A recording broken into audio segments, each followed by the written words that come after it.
ఓం శాంతి. ఈరోజు మురళి 3/10/2024. మధురమైన పిల్లలారా, రావణ్ణి యొక్క నియమం అసురీ మతం మరియు అబద్ధాలు చెప్పడం. బాబా యొక్క నియమం శ్రీమతం మరియు సత్యంగా మాట్లాడడం. రావణి యొక్క చట్టం అసురీ మతాన్ని ఇస్తాడు మరియు అసత్యాన్ని పలికిస్తారు, లేదా అసత్యం మాట్లాడడము లేదా అసురీ మతంలో నడవడము. ఇది రావణి యొక్క చట్టం. అబద్ధాలు మాట్లాడడము రావణి యొక్క మతం.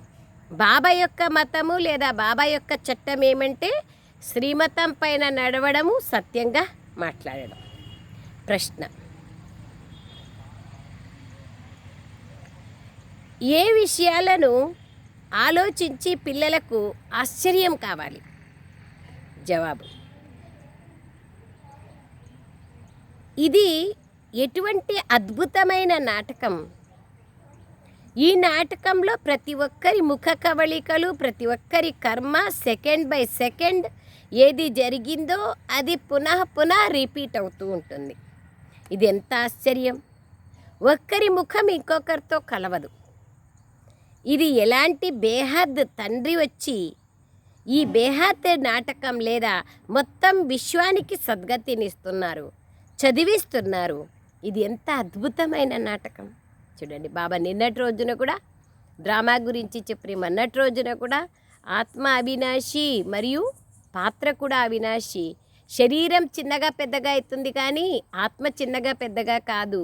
బాబా ఈ సృష్టి నాటక రంగంలో ప్రతి ఒక్కరి పాత్ర నిశ్చితమై ఉంది అని ఎంత బ్యూటిఫుల్గా నిన్న మొన్న ఇవాళ చెప్తున్నారు బాబా. ఓం శాంతి. ఆత్మీయ తండ్రి శివుడు కూర్చొని తన ఆత్మీయ పిల్లలకు శాలిగ్రామాలకు అర్థం చేయిస్తున్నారు. ఏమని చెప్తున్నారు? సృష్టి యొక్క ఆది మధ్యాంత రహస్యాన్ని తెలిపిస్తున్నారు. మరియు తెలిపించే వాళ్ళు ఒకే ఒక తండ్రి అయినారు. బాబా అంటున్నారు, ఎవరైతే ఆత్మలందరూ ఉన్నారో లేదా శాలిగ్రామాలు ఉన్నారో, ఈ శరీరాలకు పేరుంది, ఆత్మలకు పేరు లేదు. బాబా అంటున్నారు, పరంపిత పరమాత్మకు శరీరమే లేదు. నా పేరైతే ఆత్మకే ఉంది. నా పేరు శివుడు. నన్ను పతిత పావనుడు పరమాత్మ అంటారు. ఆ తండ్రిని పిల్లలైన మీకు మొత్తం విశ్వం యొక్క ఆది మధ్యాంత రహస్యాన్ని తెలిపిస్తున్నారు. పాత్రను అభినయించేందుకే అందరం ఈ సృష్టి నాటక రంగంలో వచ్చాం. బాబా తెలిపిస్తున్నారు, విష్ణువుకి 2 రూపాలు ఉన్నాయి, శంకరునిది పాత్రనే లేదు. ఇవన్నీ విషయాలు బాబా కూర్చొని అర్థం చేస్తున్నారు. బాబా ఎప్పుడు వస్తారు అంటే ఎప్పుడు కొత్త సృష్టి స్థాపన మరియు పాత సృష్టి వినాశనం జరుగుతుందో అప్పుడు బాబా వస్తారు. పిల్లలైన మీరు తెలుసుకున్నారు, కొత్త ప్రపంచంలో ఒకే ఆది సనాతన దేవీ దేవత ధర్మం ఉంటుంది. దాని స్థాపన జరుగుతోంది. ఒక్క పరంపిత పరమాత్మ తప్ప ఎవరూ ఆ ప్రపంచాన్ని స్థాపన చేయలేరు. ఆయనే పరమాత్ముడు, ఆయన్నే పరమాత్మ లేదా ఉన్నతోన్నతమైన ఆత్మ అని అంటారు. ఆయన పేరే శివుడు. ఆయనకి శరీరం లేదు, శరీరానికి పేరు లేదు. శరీరమే లేకుంటే పేరెక్కడి నుంచి వస్తుంది? ఆయన పేరు బ్రహ్మలో ప్రవేశం చేసినా కూడా శివుడు అనే పేరే. బాబా అంటున్నారు, ఇంక అందరికీ శరీరాలకు పేరు వస్తుంది. ముఖ్యమైన విషయమే ఇది. ఈ ప్రపంచంలో బాబా అంటున్నారు, బాబా ఒక్కరే ముఖ్యం. ముఖ్యమైన విషయాలన్నీ ఈ సృష్టి నాటక రంగంలో వచ్చేసినాయి. డ్రామా చక్రం తిరిగి ఇప్పుడు అంతిమానికి చేరుకున్నది.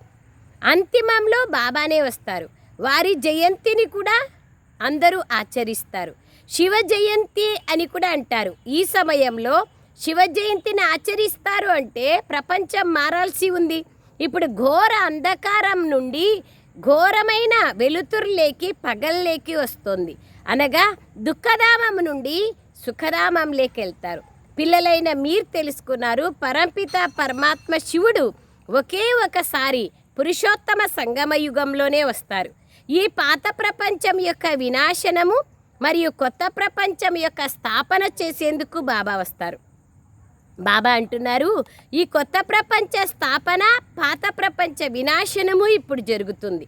మొదట కొత్త ప్రపంచ స్థాపన జరుగుతుంది, తర్వాత పాత ప్రపంచ వినాశనం జరుగుతుంది.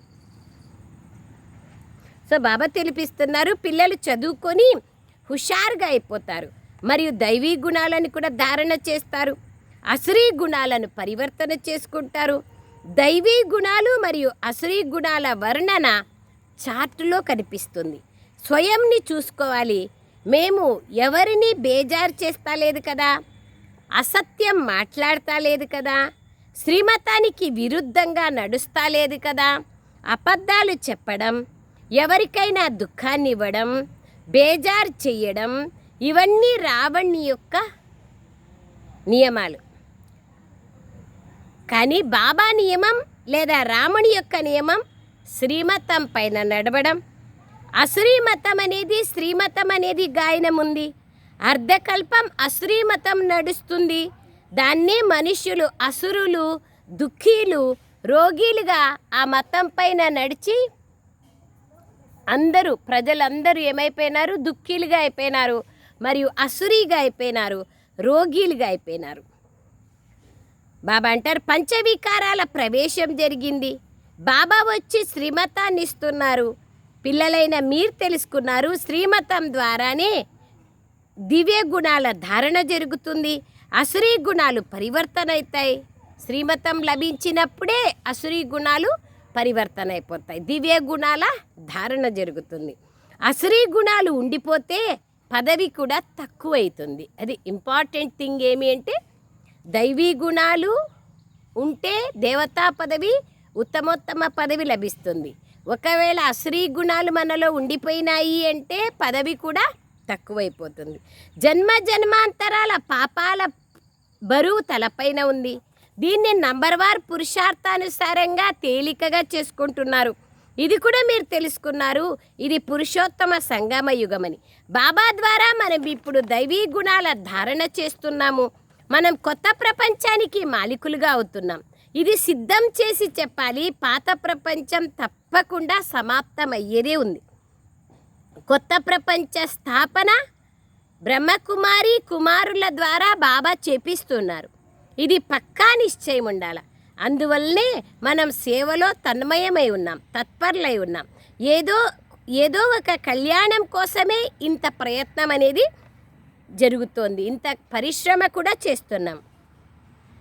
ఎవరో ఒకరు కళ్యాణం కూడా జరుగుతుంది, ఏదో ఒక కళ్యాణం కూడా జరుగుతుంది. మనం ఇంత సేవలో పరిశ్రమ చేస్తున్నామంటే ఖచ్చితంగా దాని ద్వారా లాభం ఉంది. మీరిప్పుడు తెలుసుకున్నారు, మేము అన్నయ్యలు అక్కయ్యలు అందరూ సేవ చేస్తున్నాము, అందరికీ బాబా యొక్క సందేశాన్ని ఇస్తున్నాము. బాబా వచ్చినారు, మొట్టమొదట బాబా అంటారు కొంతమందిని కలుస్తారు, తర్వాత వృద్ధి అవుతూ పోతుంది. ఒక్క బ్రహ్మ ద్వారా ఎంతమంది బ్రహ్మ కుమారీలు తయారైనారు. బ్రాహ్మణ కులం ఖచ్చితంగా తయారయ్యేది ఉంది. మీరిప్పుడు తెలుసుకున్నారు, అందరూ బ్రహ్మకుమారి కుమారులు శివబాబా పిల్లలైనారు, అందరూ అన్నదమ్ములైనారు. వాస్తవికంగా అన్నదమ్ములందరూ ప్రజాపిత బ్రహ్మ సంతానం అంటే అన్నా చెల్లెళ్ళు. శివబాబా సంతానమైతే అన్నదమ్ములు. తర్వాత దేవతా కులంలోకి వెళ్ళినప్పుడు సంబంధాల వృద్ధి జరుగుతుంది. పరంధామంలో ఉన్నప్పుడు ఏదీ లేదు, అన్నదమ్ములు లేదు, ఏదీ లేదు, ఏదీ ఫీలింగ్స్ ఉండదు. శరీరం లేకొచ్చినప్పుడే అక్కా చెల్లెళ్ళు అన్నా తమ్ముళ్ళు అనేది ఉంటుంది. సంగమ యుగంలో అక్కా చెల్లెళ్ళు అన్నా తమ్ముళ్ళ సంబంధం ఉంది. తర్వాత సత్యుగంలోకి వెళ్ళినప్పుడు సంబంధాల వృద్ధి అనేది జరుగుతూ పోతుంది. కొంచెం సంబంధాలు ఉంటాయి, జాస్తి ఉండవు. ఇక్కడ మాదిరి బాబా మొన్న ఒక వారం కిందట మురళీలో చెప్పినారు కదా, ఇక్కడ చిన్న అన్న, పెద్ద అన్న, మామయ్య, ఇవన్నీ ఏవైతే సంబంధాలు ఉన్నాయో అక్కడ ఉండవు. దేవతా కులంలోకి వెళ్తారు, సంబంధాల వృద్ధి జరుగుతుంది. ఈ సమయంలో బ్రహ్మ పిల్లలు మీరందరూ కూడా బాబా అంటున్నారు, మీరందరిది ఒకే కులమైంది, మీది డినాయిస్టీ నడుస్తుంది, రాజ్యం అనేది కౌరవులది కాదు, పాండవులది కాదు అని చెప్తారు. అయితే డినాయిస్టీ అంటే వంశపారంపర్యంగా నడుస్తుంది. రాజారాణులు నంబర్ వారుగా గద్దీ పైన కూర్చుంటారు. చక్రవర్తి కొడుకు యువరాజు, యువరాజు మళ్ళీ చక్రవర్తిగా అవుతారు. ఈ విధంగా వంశపారంపర్యంగా అక్కడ రాజగద్దీలు నడుస్తుంది. ఇప్పుడైతే ప్రజలపైన ప్రజల యొక్క రాజ్యం షురూ నుండి పవిత్ర బాబా అంటారు, షురూ నుండి తీసుకొని ప్రారంభం నుండి పవిత్రత యొక్క రాజ్యము మరియు అపవిత్రత యొక్క రాజ్యం నడుస్తూ వచ్చింది. ఇప్పుడు పవిత్రత రాజ్యం దేవతలది నడుస్తుంది. ప్రతి 5000 సంవత్సరాలకు ఒకసారి ఈ డ్రామా యాజ్ ఇట్ ఈస్గా పునరావృతి అవుతుంది. పవిత్రులు దేవతలైనారు, దేవతల యొక్క రాజ్యం నడుస్తుంది. చిత్రాల్లో కూడా ఉంది. మందిరాలు కూడా ఎంత అలీషాన్గా వైభవంగా తయారై ఉన్నాయి. మధుర మీనాక్షి టెంపుల్ ఎంత పెద్దగా ఉంది, అసలు ఎన్ని ద్వారాలు ఉన్నాయి. లోపలికి మనం ఏ ద్వారం నుంచి వచ్చినాము లోపలికి, మళ్ళీ ఏ ద్వారంలో వెళ్తున్నామో తెలియదు మనకు. అంత పెద్దగా మందిరాలు ఉన్నాయి. అనేక శక్తిపీఠాల మందిరాలు ఉన్నాయి, దేవతల మందిరాలు ఉన్నాయి. సో బాబా అంటున్నారు చాలా అలీషాన్గా వైభవంగా ఉన్నాయి మందిరాలు. బాబా అంటారు ఇంకెవరివి మందిరాలు ఉండవు, దేవతలవి తప్ప. దేవతలవే చాలా మందిరాలు ఉంటాయి. ఇప్పుడు పిల్లలైన మీకి బాబా చెప్తున్నారు, పిల్లలారా మీ అందరి శరీరాలకు పేర్లు మారుతాయి. నా పేరైతే శివుడే, ఆయనకి శరీరము లేదు, పేరు మారదు. శివ భగవాన్ వాచ, నేను దేహదారి కాదు, లేదా ఏ దేహదారి భగవంతుడు కావడానికి వీల్లేదు. బాబా తప్ప ఎవ్వరూ బాబా యొక్క పరిచయాన్ని ఇవ్వలేరు. ఎందుకంటే బాబా అంటున్నారు బాబాని తెలుసుకోలేదు, అందుకే బాబా పరిచయాన్ని కూడా ఇవ్వలేదు. బాబా వచ్చి చెప్తేనే బాబా పరిచయం మనందరికీ కూడా తెలిసింది. ఇక్కడ కూడా చాలామంది ఉన్నారు. బాబా అంటున్నారు అసలు బాబాని ఎలా జ్ఞాపకం చేసుకోవాలి అనేది కూడా కొంతమంది పిల్లల బుద్ధిలో రాదు, కన్ఫ్యూజ్ అవుతూ ఉంటారు. ఇంత చిన్న బిందువుని ఎలా జ్ఞాపకం చేసుకోవాలి అంటారు. పెద్ద శరీరం అయితే గుర్తుంటుంది అంటారు. గాయనం కూడా ఉంది కదా, భృకుటి మధ్యలో మెరుస్తుంది నక్షత్రము అని.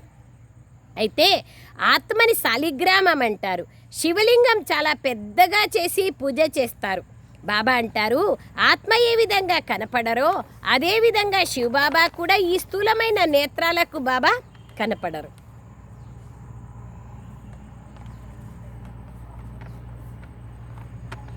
బాబా అంటున్నారు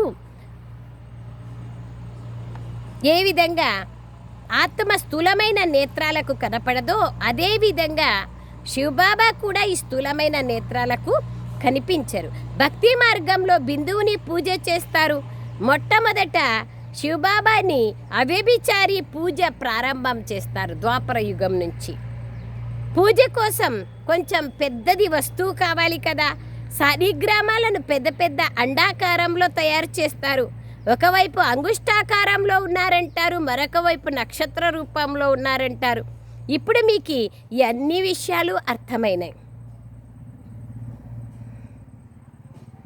అర్ధకల్పం మీరు పెద్ద వస్తువుని పూజ చేస్తూ వచ్చినారు, పెద్ద రూపంలో శివుణ్ణి.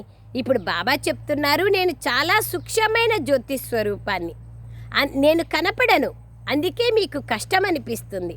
ఇది బుద్ధితో తెలుసుకోవాల్సిన మాట. శరీరంలో ఆత్మ ప్రవేశించింది అంటే తర్వాత ఆత్మ బయటికి వెళ్తుంది. అది ఆత్మ వెళ్ళేటప్పుడు కనిపించదు, ఎట్లా బయటికి పోయింది అనేది కూడా కనిపించదు. ఆ సమయంలో శరీర అంగాలు ఎలా ఉన్నాయో ఆ విధంగా అట్లే ఉంటాయి, ఇంకా మళ్ళీ జడమైపోతుంది కదా. బాబా అంటారు పెద్ద చిత్రాన్ని అయితే కండ్లతో చూడొచ్చు. బాబా కూడా బిందువే అయినారు, కానీ ఆయన జ్ఞాన సాగర్లు. ఇంకెవరిని జ్ఞాన సాగర్లు అనడానికి వీల్లేదు. ప్రారంభంలో భక్తి మార్గం ఉండేది. వేద శాస్త్రాలు ఇవన్నీ తయారైనాయి. తర్వాత ఎన్నెన్ని పెరుగుతా పోయినాయి చూడండి. వేద శాస్త్రాలు, ఉపనిషత్తులు, గీత మొదలైనవన్నీ అనేకంగా తయారు చేస్తూ పోయినారు. చెప్తారు వ్యాస భగవంతుడు రచించినారు. యేసుక్రీస్తు ఆత్మ ఏ శాస్త్రాలు తయారు చేయలేదు, ఇది మనుషులు కూర్చొని తయారు చేసినారు. జ్ఞానం వాళ్ళలో లేనే లేదు. జ్ఞాన సాగరుడు ఒకే ఒక తండ్రి అయినారు. శాస్త్రాల జ్ఞానం ద్వారా సద్గతి లభించదు. ప్రతి ఒక్క ధర్మం వాళ్ళు తమ తమ ధర్మస్థాపకులను జ్ఞాపకం చేసుకుంటారు, దేహదారిని జ్ఞాపకం చేసుకుంటారు. యేసుక్రీస్తు చిత్రం ఉంది, అందరి చిత్రాలు ఉన్నాయి. శివబాబా అయితే పరమాత్మ అయినారు. ఆయన ఇప్పుడు చెప్తున్నారు పిల్లలారా మీరందరూ కూడా ఆత్మలు, అన్నదమ్ములైనారు. బాబా అంటారు, అన్నదమ్ములు ఒకరింకొకరికి జ్ఞానాన్ని ఎలా ఇస్తారు? జ్ఞాన సాగరుడొచ్చే జ్ఞానాన్ని ఇవ్వగలరు. ఆయనే సద్గతి చేస్తారు. సద్గతిని ఇచ్చేవాళ్ళు ఒక్క పరంపిత పరమాత్మ అయినారు. ఇంకా మిగతా వాళ్ళంతా అన్నదమ్ములైనారు.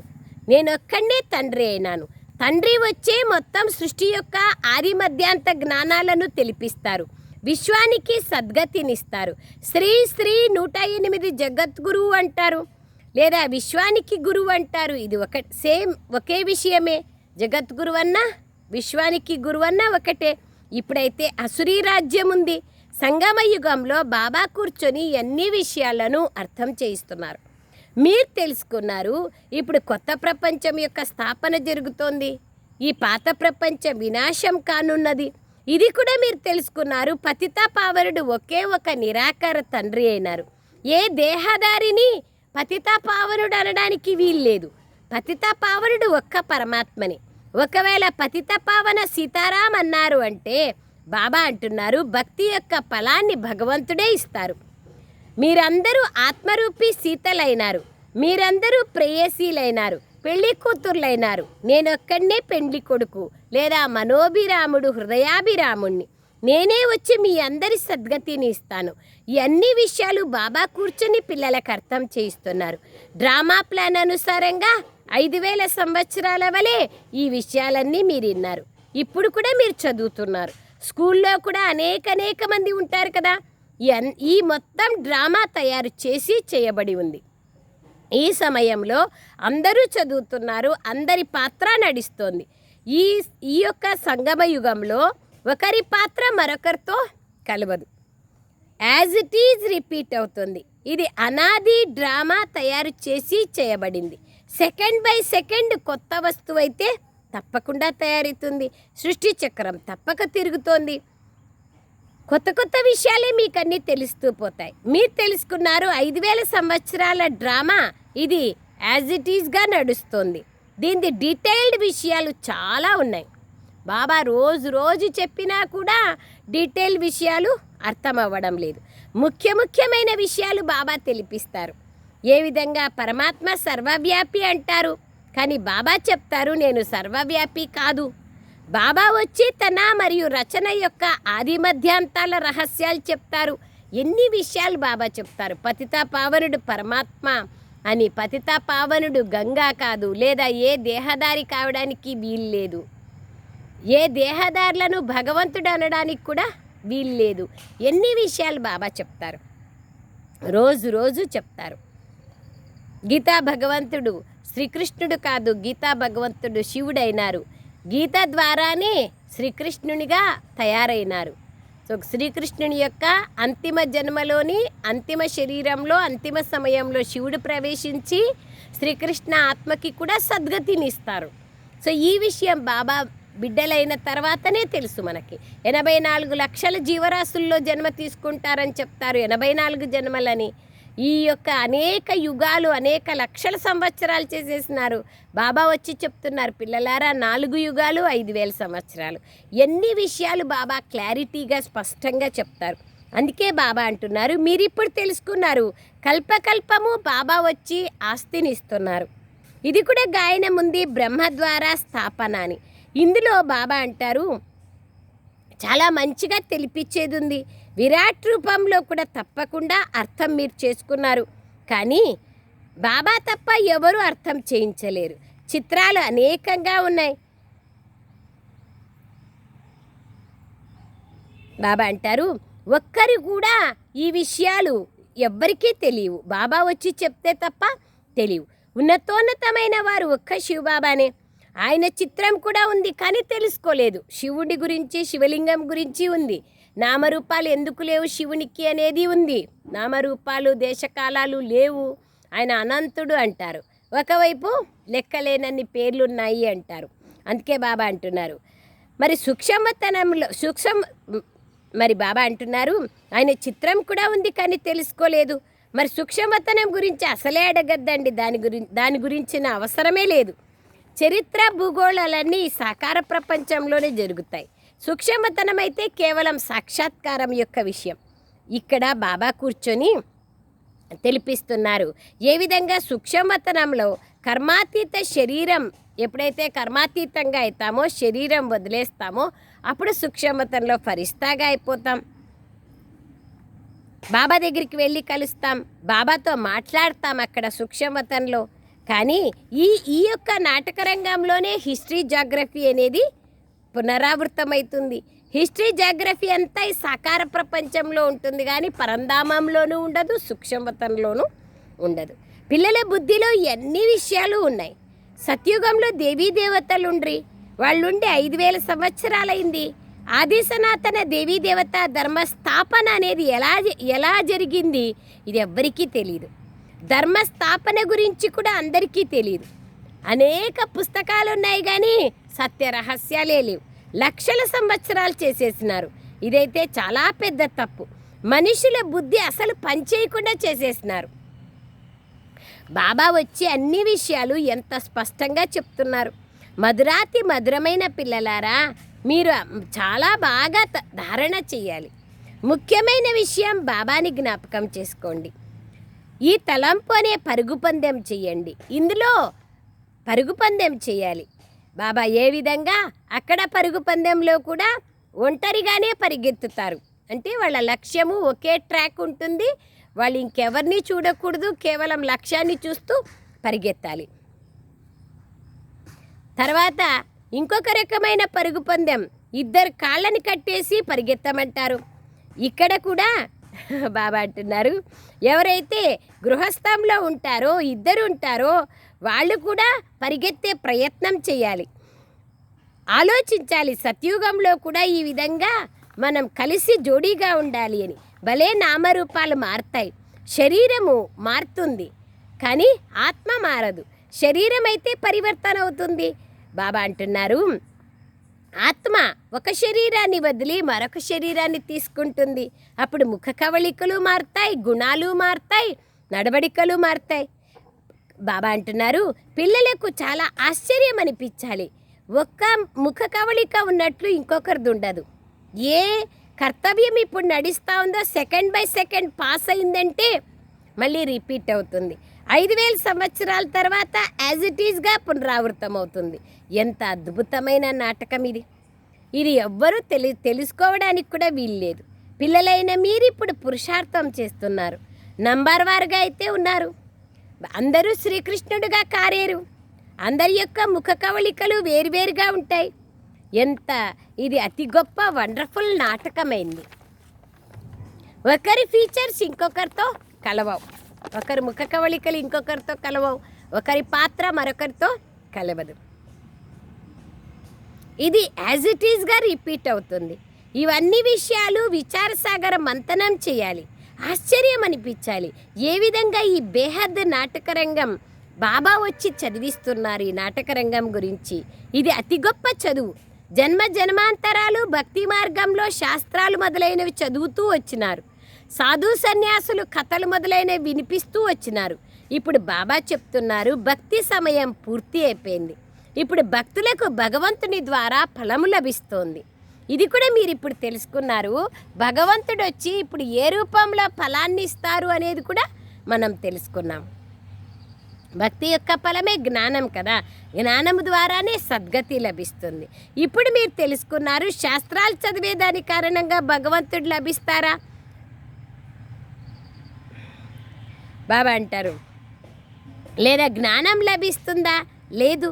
శాస్త్రాల ద్వారా ఒకవేళ పని జరుగుతూ ఉంటే మరి బాబా ఎందుకు రావాల్సిన అవసరం ఉండేది? శాస్త్రాలు చదివినంత మాత్రాన భగవంతుడు లభించింటే మరి భగవంతుడు వచ్చి చెప్పాల్సిన అవసరం ఏముండే? అర్ధకల్పం మీరు శాస్త్రాలు చదువుతూ ఇంకా కిందికి తమోప్రధానంగా అవుతూ వచ్చినారు. ఇప్పుడు పిల్లలకు బాబా చెప్తున్నారు, సృష్టి ఆది మధ్యాంత జ్ఞానాన్ని నేను చెప్తున్నాను, దైవీ నడవడికను నేర్పిస్తున్నాను. ఒకరి ఇంకొకరికి దుఃఖం ఇవ్వకూడదు. ఈ విధంగా కాదు, ఏదైనా విషం ఇవ్వడమే దుఃఖము కాదు, విషయ వికారాలు దుఃఖమే. బాబా అంటారు, మేము విషయ వికారాలేకి వెళ్ళడం లేదు అంటే దుఃఖం ఇస్తా లేదు అనుకోవద్దండి. ఈ విధంగా కూడా చెప్తారు బాబాకి. బాబా ఈ విధంగా చెప్పట్లేదు విషయ వికారాల్లో వెళ్ళడమే దుఃఖము అని. కానీ అనేక రకాలుగా దుఃఖం ఉంది కదా. వేరే వాళ్లకు చెడు జరగాలనే సంకల్పం చేసేది కూడా దుఃఖమే. బాబా అంటున్నారు